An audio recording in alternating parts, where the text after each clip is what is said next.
¿Por qué el caso de Sonora Grill es una clase maestra sobre desinformación? HBO Max está en problemas. ¿Qué podemos esperar a partir del veredicto contra Alex Jones? El capitalismo está terminando con las redes sociales. ¿Cómo están utilizando los adolescentes la tecnología este 2022 de acuerdo con el Pew Research Center? El ascenso de BeReal. Las agencias buscan a creadores especializados en TikTok. Marcas y anunciantes están batallando con Reels y adivina qué les están recomendando. ¿Cuál es la red social favorita de la industria de la moda? Los influencers B2B de LinkedIn. La nueva actualización de WhatsApp que te va a permitir salirte de ese grupo sin que se enteren. Los 5 errores más comunes al lanzar un podcast y la exposición de Guillermo del Toro en el MoMA de Nueva York. Todo eso y más hoy en Marketing para Llevar.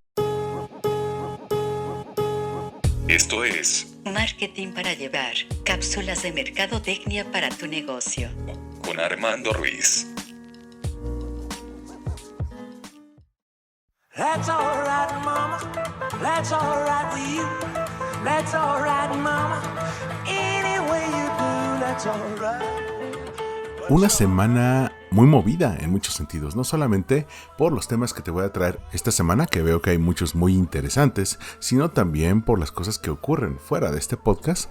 Inicio semestre, tengo varios grupos y conozco a muchos alumnos que a la vez me permiten aprender a partir de sus experiencias. Sin embargo, el preparar clases para un semestre y 4 grupos, por supuesto que puede ser muy cansado, y aún así me da mucho gusto regresar al micrófono y comenzar a grabar este podcast para ti. Yo soy Armando Ruiz y esto es Marketing para Llevar, cápsulas de mercadotecnia para tu negocio. Recuerda que vas a poder encontrar información ampliada de este podcast en el perfil de Twitter, donde voy a subir un hilo con todas las notas que se abordan en el episodio, y también existe el newsletter semanal que voy lanzando al principio de cada semana con notas que amplían o complementan lo que aquí te presento.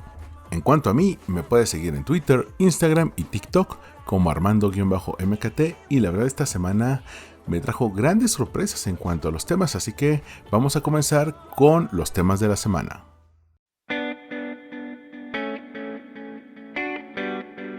Focus. El tema de la semana.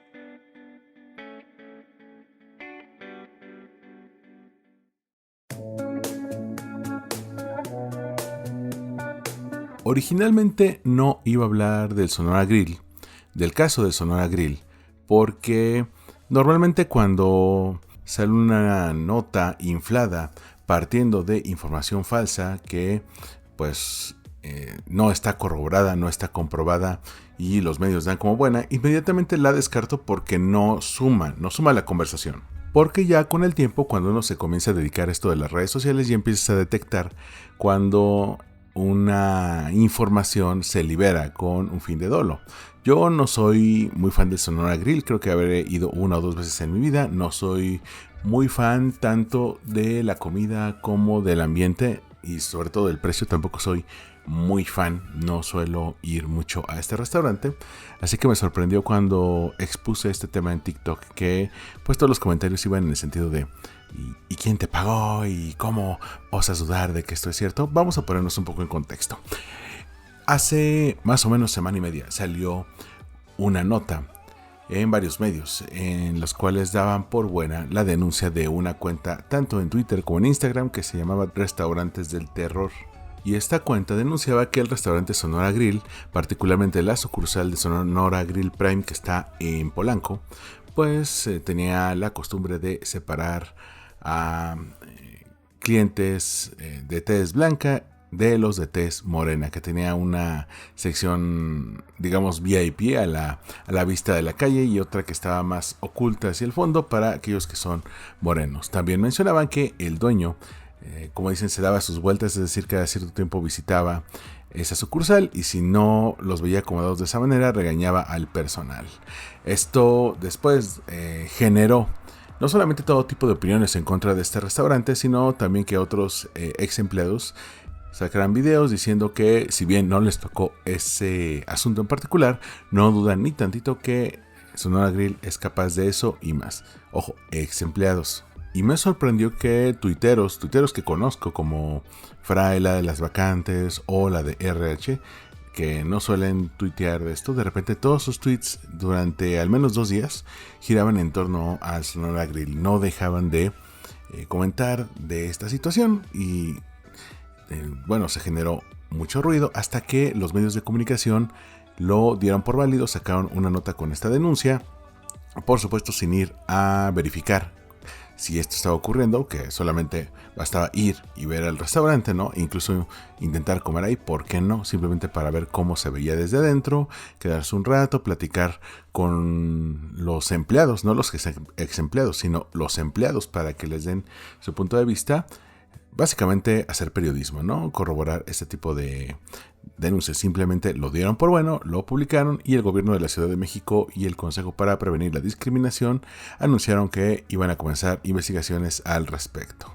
¿Por qué te digo que esto huele a noticia falsa? De entrada, porque estamos hablando de no un restaurante, una cadena de restaurantes que tiene diferentes submarcas y se tienen que administrar varias sucursales de manera simultánea. Segunda, porque estamos hablando de un grupo empresarial. Cuando tenemos un grupo empresarial que le está invirtiendo dinero para crecer, pues no suele ser la voz de una sola persona, sino que ya se habla de una junta directiva, un consejo, que si bien puede haber un fundador o un accionista mayoritario, pues ese tipo de medidas no dependen solamente de una persona, sino que requieren del visto bueno de la mayoría.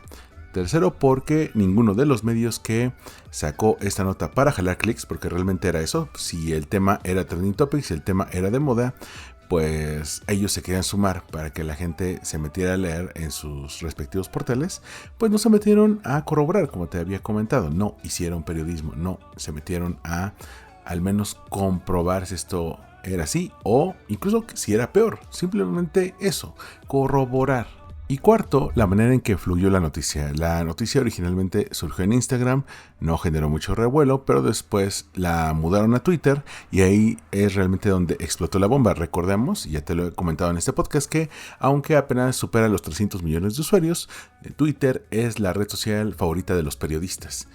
Te digo, tomemos en cuenta que TikTok, Instagram y Facebook están arriba de los 1,000 millones de usuarios. Es decir, tiene más usuarios de todo tipo, pero Twitter tiene más usuarios especializados. Entonces, si llegas con una denuncia así, con un villano perfecto, en este caso una cadena de restaurantes que la gente percibe como cara y elitista, y si es elitista muchos asumen que es clasista, y si es clasista muchos asumen que es racista, a pesar de que estamos hablando de 3 conceptos completamente distintos. Bueno, estos prejuicios, y si lo combinas con que hay muchos periodistas ahí que puede que tengan eso, y muchos portales que lo que buscan es generar tráfico a sus páginas, pues simplemente lo publican sin necesidad de tomarlo como una noticia seria. De hecho, muchos lo veían más como el clic del día. Sin embargo, cuando ya ves que el gobierno comienza investigación y que el tema se vuelve más serio, bueno, ahí tenemos ya algún tipo de secuela que puede ser más grave de lo que originalmente se planteó. Y por supuesto que Sonora Grill al final dio una respuesta muy tardía, 2 o 3 días después, en su Twitter. Y de hecho, el que se tardara tanto en dar una respuesta creó un agujero de información, un vacío de información que llenaron otras personas, ex empleados, influencers, tuiteros e incluso alguien que se hizo una cuenta falsa de Sonora Grill y puso un falso comunicado. Entonces, cuando tú no das una respuesta rápida y directa, pues otros pueden tomar ese control de la narrativa. Y de hecho la respuesta de Sonora Grill fue muy escueta, incluso mala, porque ni siquiera asume una responsabilidad. Incluso aunque no se dieran este tipo de situaciones en sus restaurantes, el decir cuáles son sus valores, a qué se comprometen y que van a tomar medidas para que este tipo de situaciones no se den, sin conceder que hayan sido culpables de esto, pudo haber sido bastante beneficioso para la marca y no lo hicieron. Ahí la respuesta de Sonora Grill fue muy mala, pero esto me recuerda un poco a uno de los casos que me encontré cuando comencé mi carrera profesional como profesor. Hace ya 5 años que comencé como profesor. Y consistió cuando BuzzFeed sacó una nota sobre un restaurante pequeño, pero de buena afluencia, que estaba en el pueblo de Tepoztlán, al sur de la Ciudad de México. Y denunciaban que las empleadas de ese restaurante sacaron del establecimiento a una pareja de hombres, una pareja gay, por ir tomados de la mano. Esto de acuerdo con la denuncia de una de las acompañantes de esta pareja. BuzzFeed tomó el testimonio de esta señorita como bueno, lo publicó y lo hizo viral porque cuando BuzzFeed, que a fin de cuentas es un medio importante, hace una denuncia de este tipo, pues lo valida. Entonces muchos medios comenzaron a retomar esta nota y se hizo un ruido por una situación de homofobia. ¿Cuál fue la consecuencia? Que el lugar, que a fin de cuentas es una pyme, se quedó sin clientes. Todos aquellos que estaban a favor de una mayor equidad, mayor tolerancia, pues simplemente dejaron de ir porque no iban en un restaurante homofóbico. En ese entonces la dueña estaba de vacaciones, se entera, regresa al pueblo. Afortunadamente, aunque es un pueblo pequeño, es un pueblo mágico, lo que se conoce aquí en México como pueblo mágico, pues tenía cámaras de vigilancia. Entonces buscan las cámaras de ese día, invitan a los reporteros de BuzzFeed a que vean este pietaje y descubren que esta pareja en cuestión es parte de un grupo de alrededor de 8 comensales que comenzaron a portarse de una manera muy poco respetuosa con meseros, con cocineras, y que a final de cuentas el personal decidió sacar del establecimiento no a la pareja, a los 8 comensales por la mala actitud que estaban teniendo como clientes. Entonces, a una manera de venganza, pues una sacó la carta de la homofobia. En este caso, aclaremos, no se dio un escenario de intolerancia o de homofobia, se dio un escenario de clientes que no estaban siendo respetuosos con el personal, que está en video y que al final se lo tuvieron que mostrar a BuzzFeed. BuzzFeed tuvo que poner la otra parte de la versión, constatar lo que vieron en los videos y poner una disculpa por solamente tomar el punto de vista de la parte acusadora, de una de las partes, sin ir al restaurante a corroborar si esto era cierto o no. Esta nota de hace 4 años, 4 años y medio más o menos, la puedes encontrar con una googleada sencilla si pones BuzzFeed Tepoztlán restaurante o BuzzFeed Tepoztlán restaurante LGBTQ y vas a encontrar todo el caso, la respuesta y la fe de ratas que puso ahí BuzzFeed. O mejor dicho, la disculpa. Pero este es un muy buen ejemplo de cómo cuando no se cumplen las responsabilidades de todos los involucrados, pues esto se convierte en una bola de nieve. Por un lado, quien emite la denuncia no está obligado a dar pruebas. Simplemente te pide que lo creas y apela a cuestiones como los prejuicios para sustituir cualquier tipo de incredulidad o que pides algún tipo de prueba. Los periodistas, que son los que deberían corroborar esto antes de publicarlo, porque lo que se están jugando es la credibilidad de su medio, simplemente no se toman la molestia porque lo que quieren es el clic inmediato que les ayude a venderse ante los anunciantes. Y nosotros como usuarios de redes sociales, que en la mayoría tomamos como buena la información simplemente porque aparece en redes sociales. Con lo cual nosotros también renunciamos a la responsabilidad de ser personas críticas, nos caiga o no nos caiga bien el restaurante o las personas que ahí trabajan. Te dejo esta reflexión al costo porque a cualquier negocio le puede pasar, al negocio que tú tienes, a los clientes que tú manejes o a algún tipo de negocio al que vayas, al restaurante al que vas a comer, al negocio familiar, a la fonda de una amiga.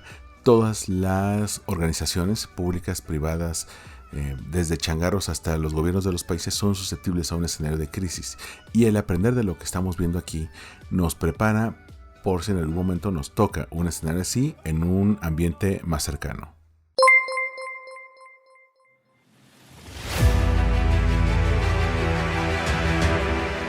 Ya que estamos con el tema de la desinformación, quiero traer a la mesa esta noticia sobre Alex Jones. ¿Quién es este hombre? ¿Quién es este vato? Alex Jones es el creador y conductor del podcast InfoWars, que en algunos lugares también se transmite en la radio, particularmente en la zona de Austin, en Texas. Y está muy cargado hacia el polo ideológico conservador, lo que algunos dirían que es la derecha de los Estados Unidos, y ha amasado una fortuna enorme, no solamente por este podcast, sino por los anunciantes que llegan, porque también se hizo de una base de fans, que incluso él vende mercancía de sus medios, y ha establecido relaciones importantes como Donald Trump, que en algún momento se refirió a Alex Jones como un gran hombre, como una gran persona. ¿Qué ocurrió y por qué es importante? Entre las tantas cosas que decía Alex Jones en este podcast para apoyar una agenda conservadora, según él, era negar la tragedia de Sandy Hook. Si no conoces de qué estoy hablando, en 2012 hubo uno de los tantos tiroteos de los que luego podemos encontrar en Estados Unidos, en este caso en la escuela Sandy Hook, que está en Connecticut, con la particularidad de que las víctimas aquí, que fueron cerca de 26, incluyeron a cerca de 20 niños. Y no te estoy hablando de niños adolescentes como los que normalmente nos llegan a la mente cuando hablamos de un tiroteo de eso, sino hablamos de niños de entre 5 y 8 años. Fue una cosa terrible, fue una cosa que incluso hizo llorar al entonces presidente, que era Barack Obama.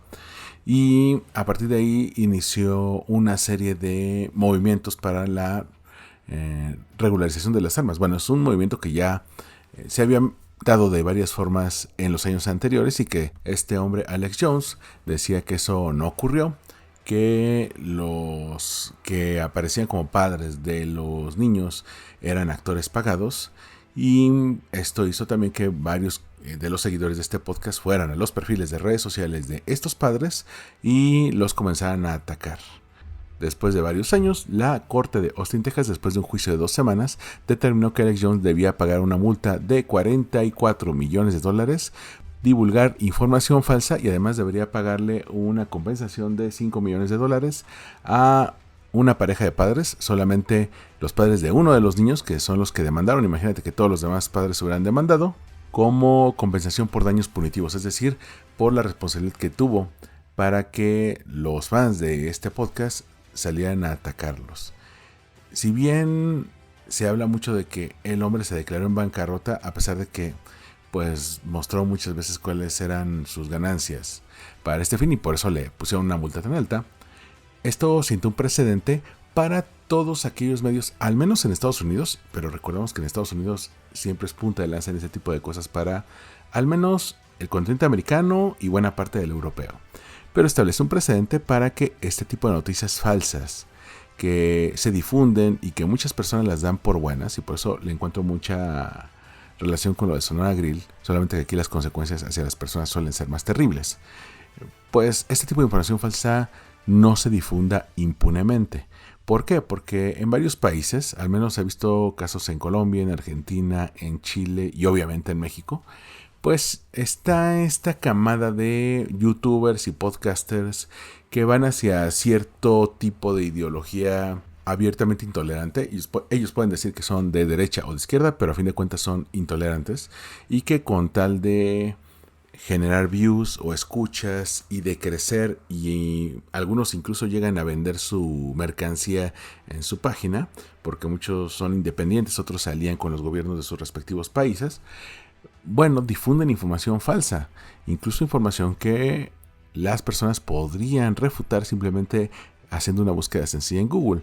Pero si ya entran en teorías de la conspiración, si entran en declaraciones abiertamente mentirosas, y de nuevo, nosotros como usuarios no nos dedicamos unos segundos a corroborar si lo que están diciendo es cierto y lo damos por bueno, pues pueden surgir personas dañadas.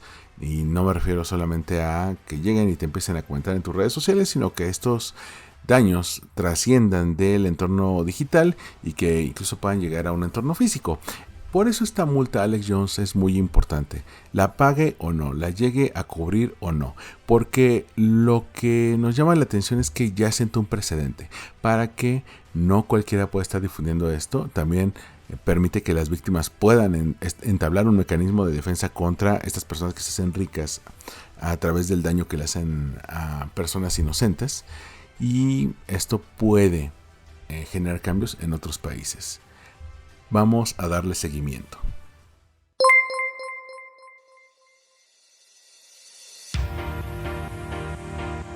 Otro tema es el de HBO Max, y este lo voy a abordar más escuetamente porque el día de hoy Me tocó ver 2 análisis rápidos en video, uno de la Zona Cero y otro de Gaby Mesa, pero también me metí a investigar porque me llegaron por parte de amigos, también de Adri Gregorio, que me pasó alguna información sobre la cantidad de movimientos que está haciendo HBO Max en su día a día. Y que esto, independientemente de que te gusten los contenidos de Warner y HBO, pues nos muestra un poco los riesgos de esta, podríamos decirle ya, burbuja del streaming, donde están gastando cantidades importantes de dinero y que al final esto no es redituable, que las compañías se sumen en deuda y que a veces simplemente no se pueden mantener. Ganan usuarios, pero no lo suficientes para que este modelo todavía sea sostenible. En el caso de HBO Max, fue comprado por Discovery Networks, que a la vez es propiedad de AT&T. Discovery ya tenía su propia plataforma de streaming, de momento solamente en algunos países, y es conocida como Discovery Plus, porque todos son Plus, obvio. Entonces, trascendió hace un par de semanas la cancelación de la película de Batgirl con Leslie Grace, Michael Keaton y Brendan Fraser, pero también ya hay algunos anuncios de películas que están retirando del catálogo y de otras que irán retirando poco a poco y de otros países. Quizá lo más escandaloso es que van a retirar en diferentes territorios y de manera escalonada las películas de la saga de Harry Potter de la plataforma, que era una de sus principales cartas para atraer clientes, en una serie de movimientos enfocada a que se reduzca la carga fiscal a Warner, ahora bajo el mando del director de Discovery, y que en algún momento pueda ser rentable. Y mover los contenidos quitándole el peso a todo aquello que se ha guionado, series, películas, para darle más peso a los contenidos fáciles de producir, baratos, más hacia el reality show y más hacia lo que siempre ha hecho Discovery. Cuestiones que tengan que ver o con naturaleza o con reparación de casas, cosas para el hogar, cosas que no te cuestan tanto y que no requiere tanto guionismo, tantos efectos especiales o tanta edición. El problema es que son dos tipos de contenidos muy distintos. Y por supuesto que el revuelo ha sido enorme para HBO.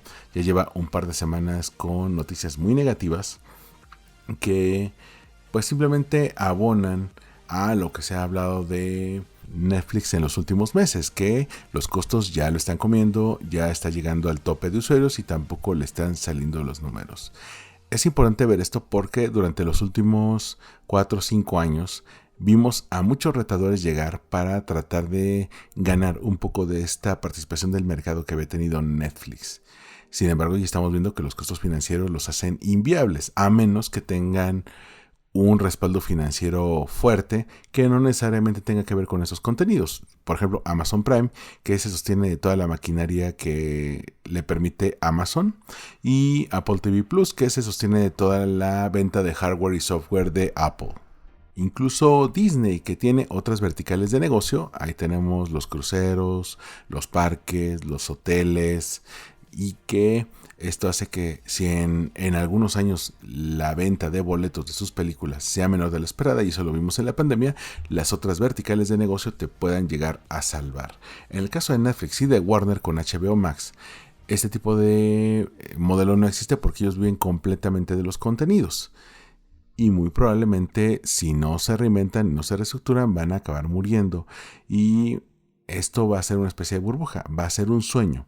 Porque todos crecimos con la idea de que esto podía ser una esperanza para dejar la tele y entrar a una era dorada del contenido guionado. Nunca antes en la historia se habían realizado tantas series y películas con guión.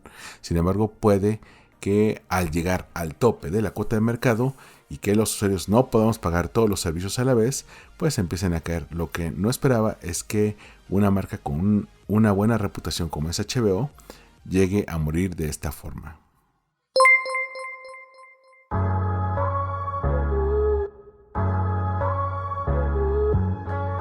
Y para cerrar los temas de la semana, tengo aquí un artículo de Mashable que trae una pregunta muy interesante. Dice, ¿el capitalismo acabó con las redes sociales?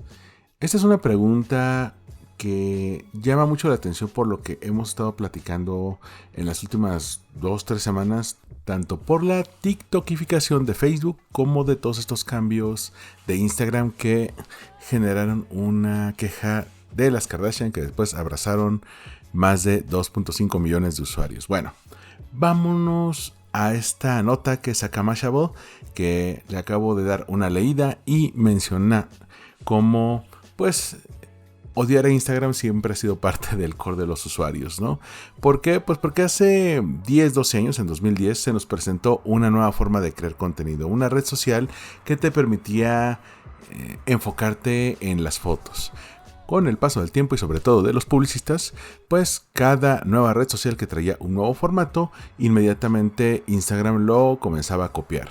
Ahí tenemos el caso de Vine con los videos, de Periscope con las transmisiones en vivo o de Snapchat con las stories. Esto nos lleva al año 2022, donde pues ya tenemos los Reels que se copiaron en 2020 y este 2022 que copian los formatos de doble cámara que trae BeReal, lo cual pues simplemente ya llegó a un punto de ebullición en el que los usuarios ya se quejan de Instagram queriendo constantemente copiar cosas, y también habla un poco de este cambio hacia que el algoritmo decida qué nos van a mostrar. ¿A qué vamos? Antes las redes sociales eran redes de conexión. Tú buscabas conectar con gente, ya sea gente que conocías o gente que tenía una cuenta que en algún momento querías saber cómo estaban o qué hacían en su día a día y simplemente las agregabas. Pero era gente con la que querías conectar de una manera u otra, las conocías en el mundo real o no. Este nuevo esquema, que es algorítmico, pues es de descubrimiento. No se enfoca en conectar con personas, sino en entretenerte constantemente, ver video tras video tras video, sin necesidad de saber qué hicieron tus seres queridos en los últimos meses. Ya ni siquiera tienes que enfocarte en sus stories, simplemente ver un video que a lo mejor algunos pueden ser de tus amigos y otros no, pero que Instagram está abrazando ese esquema. Y es curioso porque en la misma semana encontré 2 artículos que iban por el mismo esquema. Uno era de Bloomberg y que se llama TikTok y la caída de los grandes gigantes de las redes sociales. Aquí lo que mencionan es cómo este esquema en el cual todas las redes sociales quieren ser TikTok, pues te muestra cómo aquellos que eran súper dominantes hace algunos años, pues descubrieron que el mundo se está moviendo hacia otro lado y que están perdiendo poder, y que el intento de copiar este formato pensando que así pues se ganarán a las siguientes generaciones, pues es un intento de mantenerse relevantes como una persona que a lo mejor ya está de mediana edad y que se quiere ver como alguien de 12 años, ¿no? Evidentemente, si en la vida real esto quizás sea mal visto, y no porque haya cosas que sean propias de una edad y propias de otra, sino que pues uno no fluye, no va de acuerdo con hacia dónde lo lleva su propia vida y sus propios descubrimientos, sino que constantemente te quieres aferrar a las viejas glorias del pasado.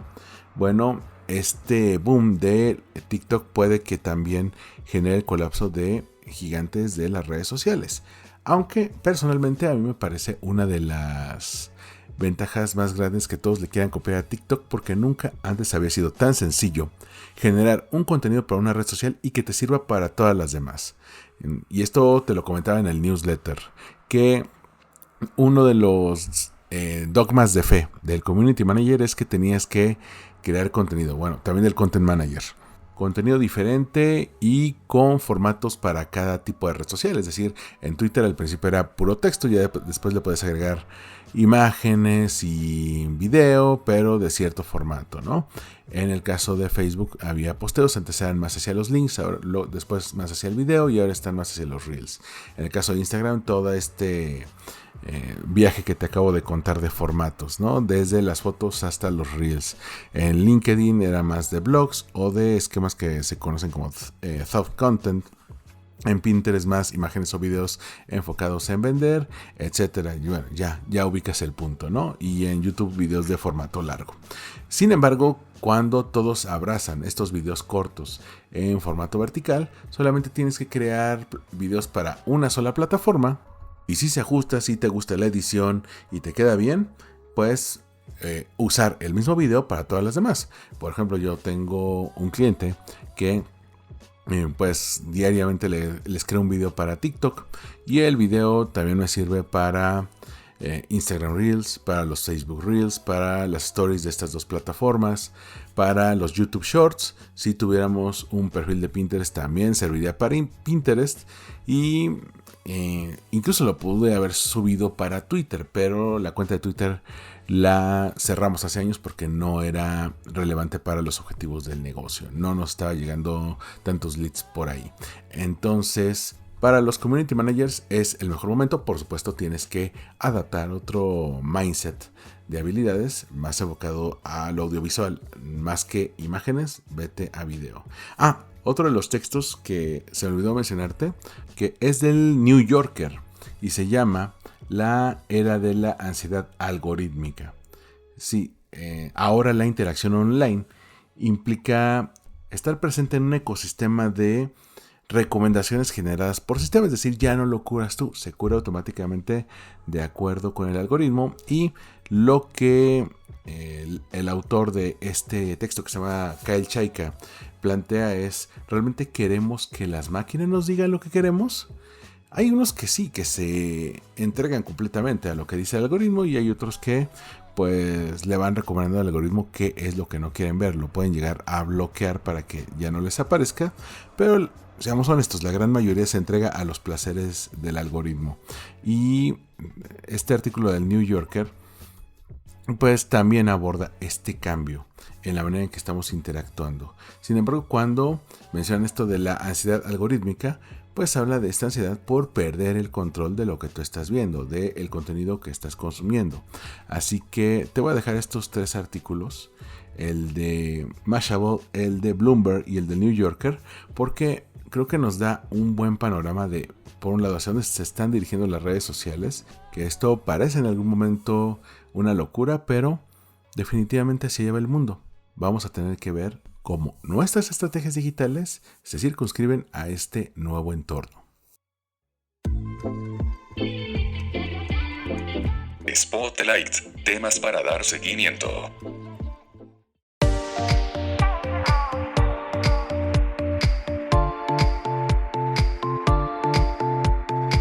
El Pew Research Center, quizá uno de los think tanks o centros de pensamiento más importantes de Estados Unidos y también a nivel mundial, sacó un estudio llamado Adolescentes, Social Media y Tecnología 2022 para analizar cómo se están moviendo las plataformas mediante una encuesta que compara lo que hicieron en 2014 y 15 a lo que está ocurriendo en 2022, y sacaron un bonito texto en el cual plasman sus principales descubrimientos para que no tengas que meter a leer el PDF de 40 y tantas páginas. Una de las cosas que me llaman la atención es que en 2014 y 15 no tomaban a YouTube como una red social, porque, como te decía, este es más medio social, permite que te entretengas y que veas contenido más que conectar con otros usuarios. Bueno, esto lo integran a muchas otras redes sociales que ya estaban en el anterior estudio y que se unen YouTube y TikTok, que TikTok recordemos que estaba en 2018, pero en 2014 y 15 no. Vamos a ver cómo ha cambiado entre los adolescentes de 13 a 17 años, de acuerdo con el estudio del Pew Research Center. Muchos utilizan YouTube, de hecho la gran mayoría. YouTube es el medio que más están utilizando. El 95% de los adolescentes usan YouTube. El segundo lugar le corresponde a TikTok. El 67% usan TikTok, y estos dos ya nos dan una idea de hacia dónde se está moviendo. YouTube es una plataforma de legado, es decir, que muchos crecieron con esta plataforma, con este medio social, entonces ya lo tienen completamente integrado. Y TikTok pues es una consecuencia lógica de YouTube. Si ya estás acostumbrado a que tus contenidos estén en video, pues el llevarlos a un formato vertical, es decir, cuando ya empieces a adoptar un smartphone que también lo puedas conseguir tu contenido en este formato vertical más cómodo, pues parece el paso natural. Pero ¿qué pasa con todas las redes sociales que ya existían antes o que ya habían tomado en cuenta para este estudio y que pues simplemente no se han mencionado? Bueno, Instagram creció en estos 6-7 años. En 2014-15 tenía una preferencia del 52% y ahora lo prefieren el 62%, solamente 5 puntos abajo de Instagram. ¿Cuál es la conclusión? Que más adolescentes están utilizando Instagram que antes, así que ahí podemos derrumbar este mito de que TikTok se lo está llevando de calle. Sin embargo, una cantidad mayor está usando TikTok. No mucha diferencia, pero sí hay alguna. Snapchat también ha crecido, pasando del 41% al 59%. Está pegadísimo a Instagram. Y es que quizá en tu país no se use mucho Snapchat, pero en Estados Unidos todavía. El que cayó de manera estrepitosa, esta fue la mayor caída porque estaba en primer lugar en el estudio de hace 7 años y en el de ahora pues cayó al cuarto lugar, es Facebook. En 2014 y 15 el 71% de los adolescentes usaban Facebook, ahora solamente lo usan el 32%. Sí, perdió más de la mitad. Facebook ya no es una red cool para este tipo de demográficos, cayó al cuarto lugar, pero hay peores, no te preocupes. Twitter cayó del 33% al 23%, cayó 10 puntos. ¿Por qué? Pues porque no es una red social con la que un público joven se esté identificando en su mayoría. Ojo, no todos, tenemos un 23% que sí la usa. Complementan este estudio Twitch con 20%, WhatsApp con 17%, Reddit con 14% y Tumblr que pasó del 14% a solo el 15%. Ese sí está en el suelo. Nos podemos dar una idea de hacia dónde se está dirigiendo. Solamente 1 de cada 5 adolescentes visita o usa YouTube de manera constante. También 54% de los adolescentes dice que sería muy difícil dejar o abandonar las redes sociales. Es decir, ya lo tienen muy asimilado en su vida. Además, casi todos los adolescentes en el 2022 tienen acceso a un smartphone. Sí, estamos hablando de el 95%. En el 2014 y 15 era el 73%. Es decir, ya es un must. Ya si no tienes un smartphone, pues quizá puedas verte hasta relegado. Te voy a dejar el artículo completo para que le eches un vistazo. Es del Pew Research Center y se llama Teens, Social Media and Technology 2022. Esto va en concordancia con un artículo del portal Axios en el cual analizan toda esta información que te di en los últimos 15 minutos. Es decir, el artículo del Pew Research Center y el de los 3 artículos, y lo mezclan para cruzar los datos y llegan a una conclusión. La generación Z ya no es seducida por Facebook. La generación Z está buscando redes sociales que sean percibidas como más auténticas, que sean utilizadas de una manera, digamos, menos posada, o al menos que le hablen de acuerdo a lo que están buscando hacia sus necesidades, hacia su nueva forma de comunicar.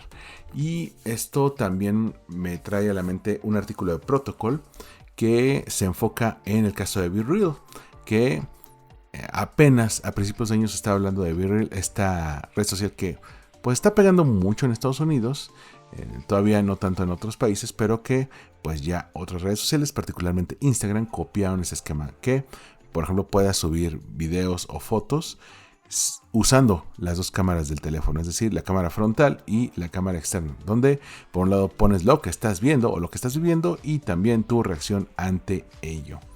Este artículo de Protocol trae algunos datos importantes. BeReal es la app de networking social número 1 en la Apple App Store, es decir, en la App Store de los iPhones.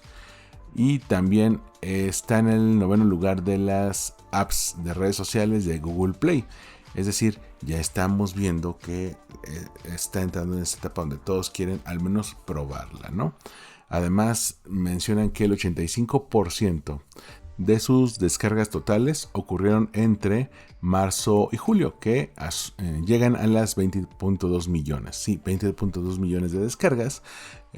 No parecerían tantas, pero sí está hablando de una red social en ascenso. Y este artículo de Protocol te habla de cuál podría ser el futuro de social media si vamos hacia redes sociales que sean menos posadas, que sean un poco más naturales, qué es lo que está viendo el público, sobre todo el público más joven en BeReal, que si no regresamos al del Pew Research Center todavía no entra ni siquiera en el top 10, vaya, ni siquiera le está compitiendo a Tumblr, aunque también puede que haya un sesgo. Recuerda que en el del Pew Research Center en 2014-15 había unas redes que no estaban y que en el 2022 sí las están incluyendo. Sin embargo, el momento de BeReal puede llegar a caerse un poco como el que se cayó con Periscope el año pasado, cuando otras redes sociales mejor establecidas y con una base de usuarios grandes van a copiar el formato. Y ese es el problema, y eso lo vimos con Snapchat. Cuando tú tienes un formato y le apuestas todo solamente al formato y no al algoritmo o a la plataforma, puede ser fácilmente copiable. Te voy a dejar también el artículo de Protocol para que le eches un vistazo. No podía saberse. Las agencias están buscando creadores de videos estilo TikTok. De acuerdo con el blog marketingbrew.com, las agencias están buscando creadores. Y con esto no solamente me refiero a influencers, sino a personas que como usuarios han sabido dominar las herramientas de creación, edición y publicación de TikTok, porque como te decía hace algunos minutos, pues todas las redes sociales están utilizando este esquema, así que estas agencias que traían un esquema más old school de métete al diseño, crea contenidos que van a pasar por un montón de mails y de cadenas de correos para que sean aprobados, bueno, ahora requieres un esquema mucho más fácil, de manera que una vez que el cliente ya te dijo qué es lo que quiere, la parte de creación sea lo más orgánica posible, lo más rápida posible, y por eso requieres a alguien que se haya curtido en esta creación de contenidos para que se genere el video y que lo puedas utilizar en todas las plataformas posibles. Este artículo de Marketing Brew también incluye algunas entrevistas con personas que trabajan en agencias y que están viendo cómo pues la tecnología los está rebasando y que ellos requieren actualizarse lo antes posible, que hasta el momento sus alianzas se han enfocado más en creadores de contenido a nivel influencers, pero que ahora requieren algo más hacia la creación in-house. Si en algún momento requieren crear este tipo de contenidos para las marcas con las cuales están trabajando, pues necesitan estar preparados. Pero si tú en algún momento estás buscando, por ejemplo, que estás estudiando o estás en un bache laboral y quieres reinventarte y ver qué es lo que están pidiendo las agencias y por supuesto las marcas en un futuro, tal vez deberías ponerle más énfasis al video vertical, no necesariamente el de TikTok, porque una de esas nos lo pueden cancelar, pero al menos ya sabes que todas las redes sociales están yendo para allá. Mientras tanto, ¿qué está ocurriendo en Meta? Y es que Bloomberg sacó un artículo que la verdad le está dando un quemón enorme a Meta, sobre todo a Instagram, y es que mencionan, oye, qué raro el autor, Kurt Wagner, que ese no era Nightcrawler, el de los X-Men. Bueno, el autor se llama Kurt Wagner, pero me estoy distrayendo. El artículo de Bloomberg menciona que los publicistas están lidiando y de mala manera con los Reels, porque pues no podemos negar que las herramientas de creación de esta copia de TikTok que lanzó Meta, pues quizá no están a la altura de la red social de ByteDance. Sin embargo, pues le han estado dando mucho impulso para que se convierta en el principal formato de la plataforma. El artículo menciona que los publicistas están encontrando el formato más difícil porque los videos son mucho más complicados de realizar que las imágenes fijas. Las tendencias culturales constantemente están cambiando. Por ejemplo, si tú ya hiciste tu planeación mensual y sabes que un contenido va a tener una canción que se hizo viral, bueno, ¿qué crees? En 2 semanas va a haber otra canción viral, entonces tienes que adaptarte a este cambio. Y además, los usuarios esperan que los Reels sean entretenidos, disfrutables y relevantes, no que sean anuncios con patas. Así que esto se convierte en una lucha para los publicistas. Pero quizá lo que ya es como de antología es que los asesores del mismo Instagram les recomiendan a estos partners, a los anunciantes y a las marcas, que primero prueben el crear videos en TikTok, que lo dominen y una vez que ya tengan el video ya lo muevan a Reels, lo cual es completamente lo contrario que tanto Mark Zuckerberg como Adam Mosseri estuvieron moviendo. De hecho, ellos durante mucho tiempo han estado impulsando, sin mencionar a TikTok, que lo que ellos quieren fomentar en los creadores es la creación de contenido original.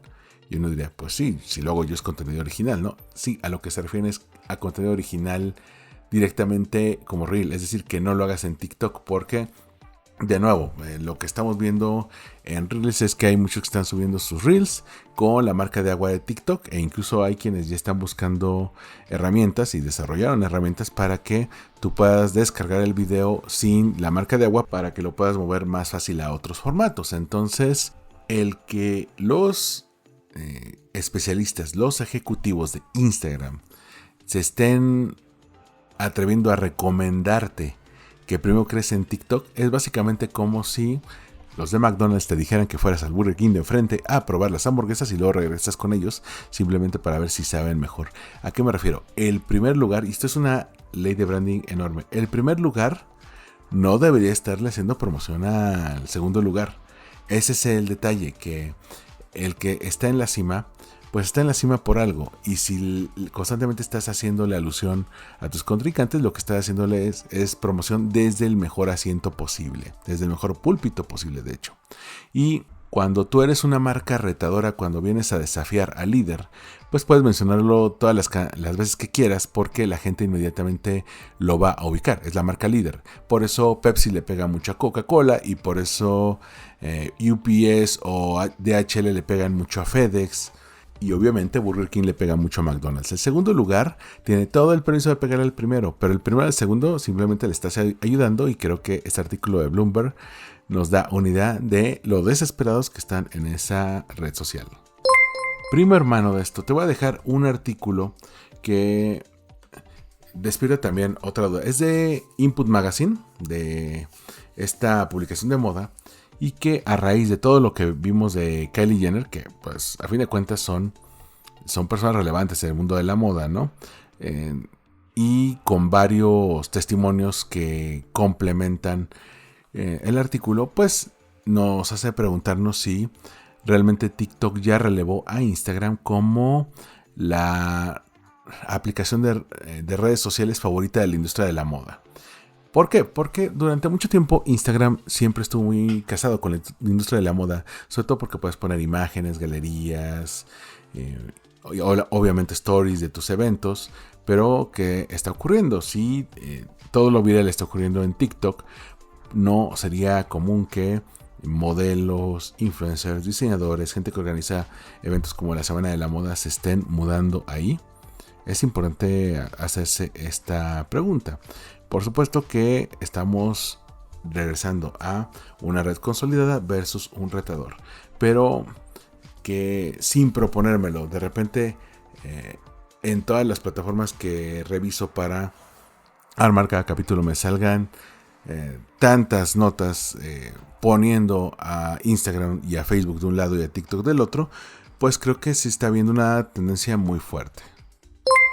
Ya dejemos esta pelea en paz y vamos a noticias de Netflix. Y es que no sé si te acuerdas que Netflix le apostó mucho a los minijuegos, y que en la misma app de Netflix tiene un apartado para que puedas jugar estos videojuegos. Bueno, ¿qué crees? A la gente no les están gustando, y es que sus suscriptores no están jugando este catálogo de juegos con los que cuenta Netflix. Solamente 1.7 millones de usuarios de los 221 con los que cuenta Netflix están interactuando con estas opciones, con estos minigames que tiene la aplicación, lo cual es un auténtico fracaso.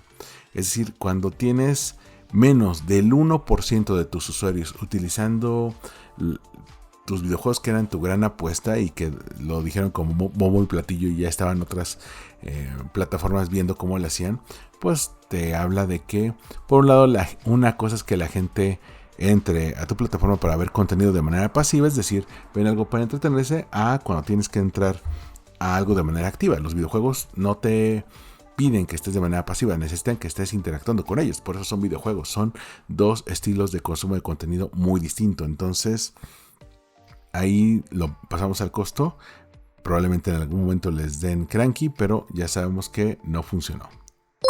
Esto quizá hace un año pudo haber sido un escándalo, pero ya no lo es, y lo trae el New York Post. Y es que acusan a OnlyFans de sobornar a empleados de Meta, es decir, de Facebook, para que los creadores de contenido y creadoras de contenido explícito que estén en la plataforma les boletinen su contenido como contenido de carácter terrorista, con lo cual pues pierden presencia en esa red social y lo único que les queda es irse a OnlyFans para pues simplemente tener una oportunidad de sobrevivir.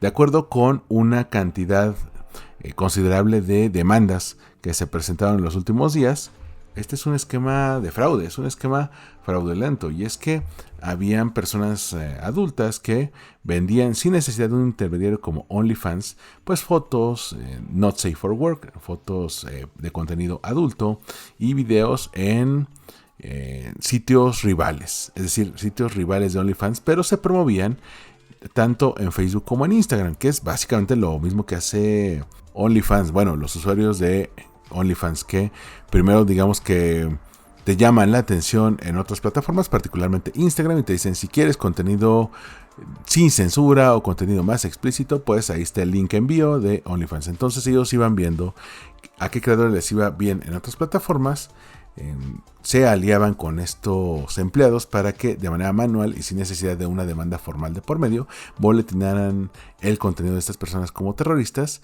de manera que tuvieran que buscar nuevas opciones, ya sea creando una nueva plataforma o yéndose directamente a OnlyFans. Y de hecho el artículo tiene testimonios de personas que se vieron afectados por este esquema.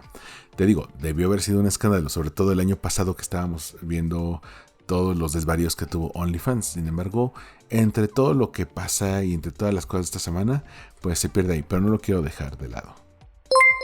Dos detallitos de TikTok: va a lanzar nuevas herramientas de transparencia para anuncios y los usuarios van a poder administrar mejor cómo se están usando sus datos. Va a tener un pequeño apartado que se llama About This Ad, es decir, sobre este anuncio, para que cuando tú estés viendo un anuncio puedas encontrar un pequeño panel donde te digan pues algunos elementos sobre de dónde están contratando esta publicidad, por qué está yendo hacia ti, es decir, si va de acuerdo a tu rango de edad e incluso quién lo está contratando, para que sea un poco más abierto, para que no te lleguen anuncios de personas que a lo mejor pueden estar defendiendo una agenda secreta o que simplemente estén tratando de mover información como fake news. Entonces ahí viene en uno de los tantos intentos de TikTok para volverse a ganar la confianza ya ni siquiera de los usuarios, del gobierno.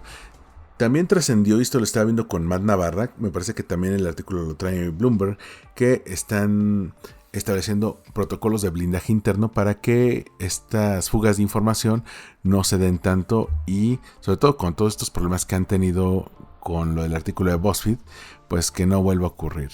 Incluso van a monitorear cualquier empleado que pueda llegar, incluso a entrar al Deep Web o al Dark Web para compartir esta información. Así de asustados están porque se filtren nuevas cosas. Imagínate qué cosas no sabemos todavía. Por otro lado, TikTok ya tiene encuestas. Simplemente si quieres agregar una encuesta en tus videos, ya la puedes incluir.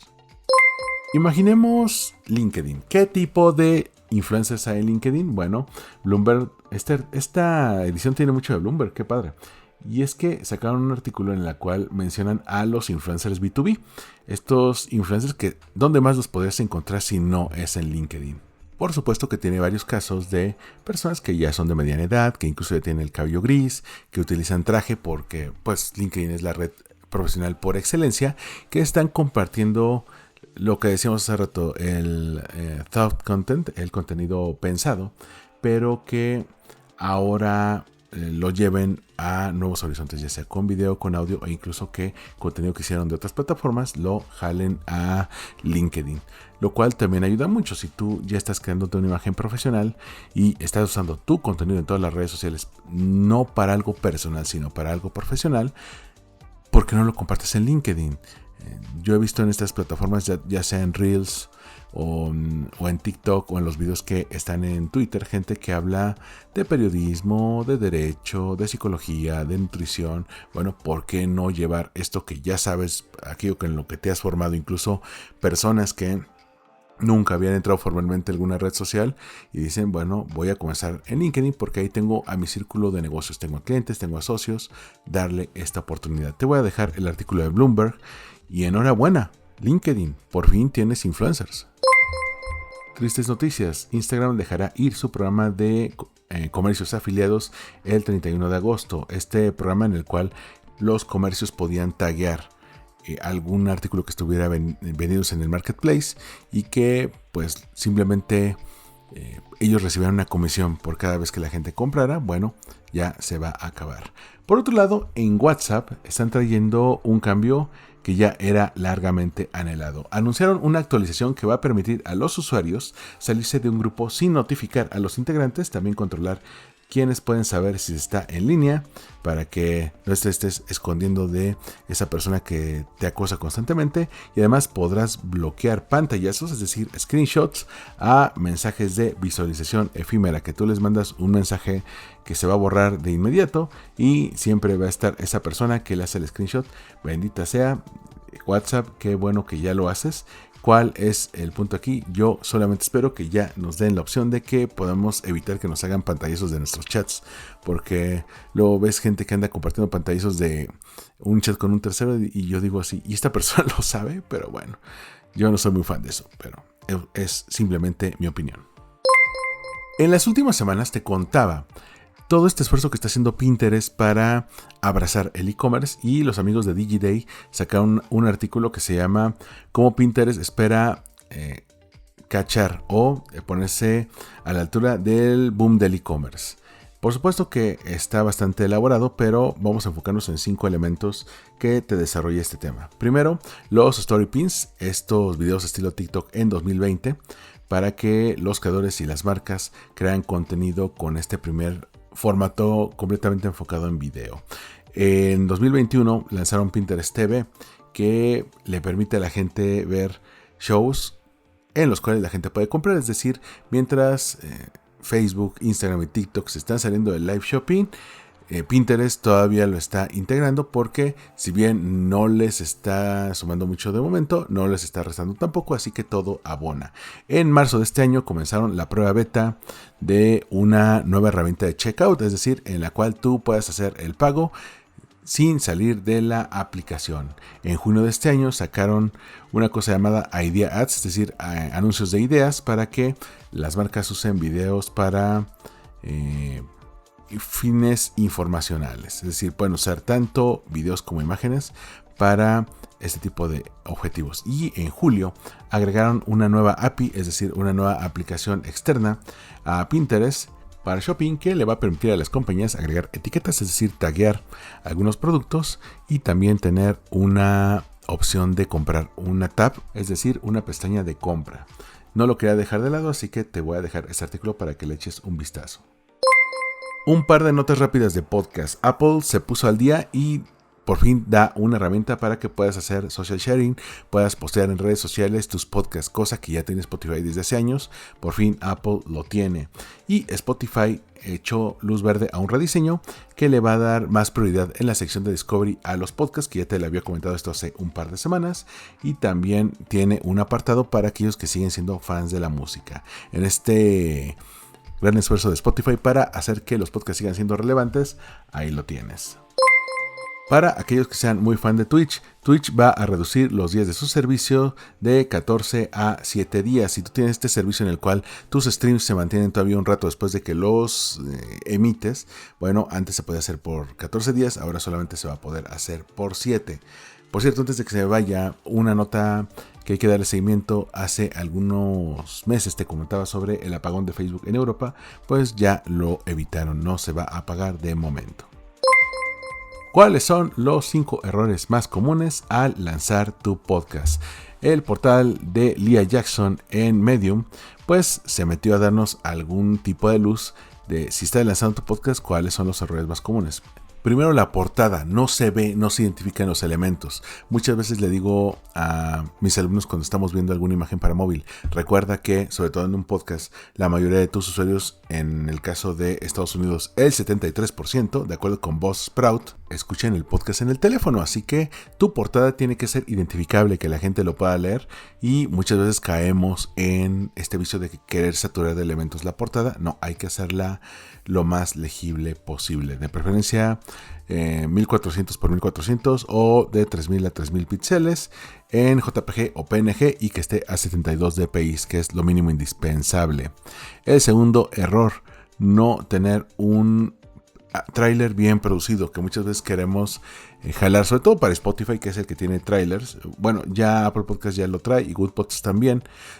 El tráiler no solamente es un cachito como una muestra gratis, sino que tiene que ser una pieza de audio creada ex profeso para mostrar de qué va y que la gente lo pueda utilizar. Así que tener una pieza de contenido que sirva como muestra gratis, que muchas veces de 2 a 5 minutos te puede llegar a servir. El tercer error es solamente lanzar con un episodio. Esto me llama mucho la atención porque normalmente pensamos en nuestro primer episodio y suele ser el más difícil, te lo digo por experiencia múltiple. El primer episodio de un podcast suele ser el más doloroso, pero una vez que lo sueltas y puede haber gente que conecte contigo, inmediatamente va a querer más, y quizá no hay nada más frustrante que encontrar un podcast que te guste y saber que solamente hay 1 o 2 episodios. Entonces la plataforma te recomienda que tengas de 2 a 4 episodios disponibles en tu lanzamiento para que si alguien se quedó con ganas pueda encontrar más de ti.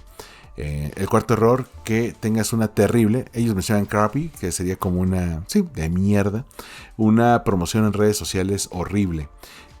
Tienes que usar las redes sociales para hacer crecer el podcast, no solamente postearlo una vez a la semana o cuando se te ocurra o simplemente un día se te olvidó. Tienes que postear 3 a 5 veces por episodio e incluso antes de que se lance el episodio para crear awareness, para que la gente sepa que tienes algo, no hasta que se lanza y mucho menos después. Tienes que estar dispuesto o dispuesta a generar esta promoción y duplicarla una vez que el episodio se lanzó. Y el quinto error es no tener una landing page para el podcast o, por otro lado, tener demasiadas. Es decir, tienes que encontrar una forma de conectar esto con tu sitio de business o donde se puedan suscribir. Yo, por ejemplo, tengo 2. Tengo el Linktree, donde vas a poder ver todas las plataformas en las cuales está disponible Marketing para Llevar y tú eliges la que tú consideres mejor, desde Spotify hasta YouTube, e incluso ahí está Deezer, por si hay alguno perdido que use Deezer. Y también está el boletín. En el boletín pongo al principio de cada entrega las 5 notas clave del podcast de esa semana y el link para que te puedas suscribir. Entonces sí, ten una landing page para que la gente pueda llegar a tu podcast. Estaba cerrando edición cuando encontré este artículo de journalist.co.uk en la cual habla de los Journo Influencers, los cuales pueden ayudar muy bien a las salas de medios y a sus respectivos medios de comunicación. Y de hecho ya conozco un par que lo están haciendo bastante bien. Son TikTokers, pero que también son reporteros que pues generan videos en el momento de los hechos. Y que es una continuación de este artículo de Journalist con otro que te presenté hace como 2 meses que mencionaban si los periodistas podrían ser influencers, cómo la naturaleza de unos contrasta con las de otros. Y es que este artículo lo lleva más allá, como ya hay journal influencers, es decir, periodista influencer, podría ser, o influencer periodista, donde a la vez de trabajar para un medio, también generan este contenido que no solamente les sirve como algo informativo y para que la gente relacione a este periodista con el medio, sino para su propia marca personal.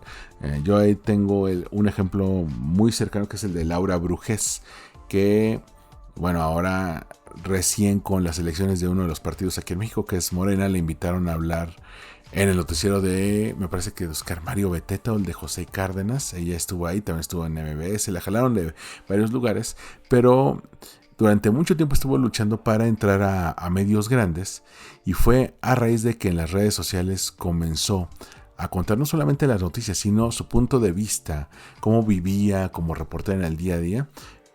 Pues se generó de una comunidad, y esa comunidad también permitía darle mayor voz y mayor difusión a todo lo que ella posteaba, y esto evidentemente jaló la atención de aquellos que le puedan dar trabajo. Entonces, si tú eres periodista, el tener presencia en redes sociales puede ser un gran complemento.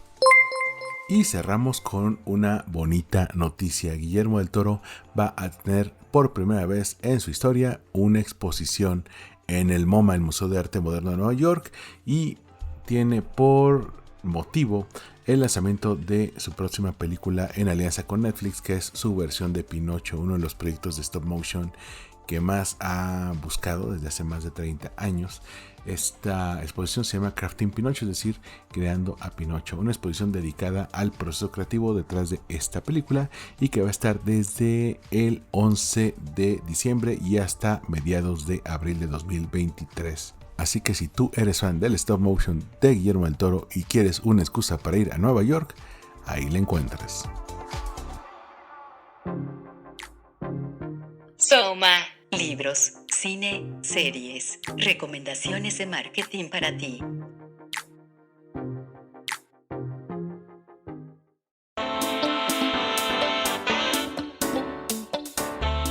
Para esta semana te tengo 3 recomendaciones.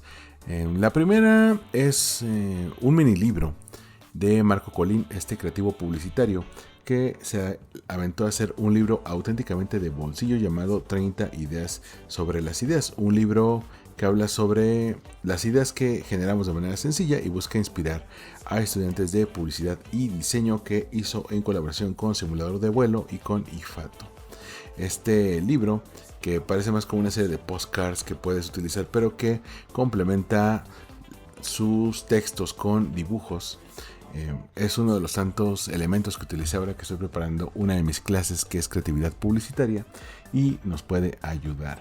Otro de los libros que tengo aquí, he traído muchos que ya te he mencionado como inspiración, pero aquellos que no te he mencionado son este de Mario Colín y otro llamado 1001 Caminos hacia la Creatividad, que es de Grupo Editorial Tomo. Este parece más un libro de consulta, pero que incluye una cantidad de quotes, de definiciones sobre creatividad, por si tú quieres encontrar cómo a lo largo de la historia han encontrado diferentes acepciones a este término. Y por último te voy a dejar un artículo de el blog error500.net en el cual analizan cómo el creador de contenidos generó un cambio a la industria y se crea una industria mediática del individuo, es decir, cómo pasamos de tener estas empresas de medios que requieren a muchos hombres y mujeres, seres humanos de todo tipo, creando, produciendo, dirigiendo, contratando, y un ejército de personas detrás de todo esto, pues pasamos a un modelo en el cual en muchos casos es el mismo creador de contenido el que graba, dirige, produce, edita, publica y hace alianzas, y cuando ya se profesionaliza, ya busca un equipo que le ayude a llegar a donde solo no podría hacerlo. De mi parte sería todo. Gracias por haberme acompañado en este episodio de Marketing para Llevar, cápsulas de mercadotecnia para tu negocio. Yo soy Armando Ruiz y me encuentras en Twitter, Instagram y TikTok como Armando-MKT. Nos escuchamos en el próximo episodio de Marketing para Llevar. Hasta la próxima.